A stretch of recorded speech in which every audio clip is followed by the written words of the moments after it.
High বন্ধুরা, তো তোমরা সবাই কেমন আছো? আশা করছি ভালোই আছো। আমিও ভালো আছি তোমাদের আশীর্বাদে। তো আমি নিয়ে এলাম রাত্রের ডিনার তোমাদের সঙ্গে শেয়ার করব বলে। তা আমার বোনকে দেখো ময়দা মাখছে, বেশ ঠেসে ঠেসে ভালো করেই মাখছে।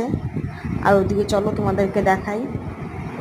আজকে রাত্রের ডিনার হচ্ছে আলুর দম আর ডাল পুরি। আলুগুলোকে এখানে ভালো করে ভেজে তুলে রাখা হয়েছে। আর এটা হচ্ছে ছোলার ডাল, সেদ্ধ করে মিক্সিতে বেটে রেখেছে। ডাল পুরি হবে। আর আলুগুলোকে সেদ্ধ করে ভেজে রেখেছে বন্ধুরা। আর এখানে আলুর দমের জন্য মশলাগুলো কষিয়ে নেওয়া হচ্ছে ভালো করে কষিয়ে তারপর আলুগুলোকে দিয়ে দেবো।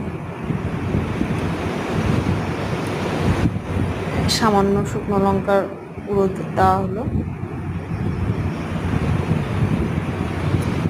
প্রত্যেক দিন তো ভাতই খাওয়া হয়, তো আজকে ভাবলাম যে আজ রাত্রে এগুলোই খাওয়া হোক। ভাত খেতে রোজ রোজ আর ভাল লাগছে না। তো বন্ধুরা, কেমন লাগলো অবশ্যই লাইক কমেন্ট করে পাশে থেকো। রাখছি।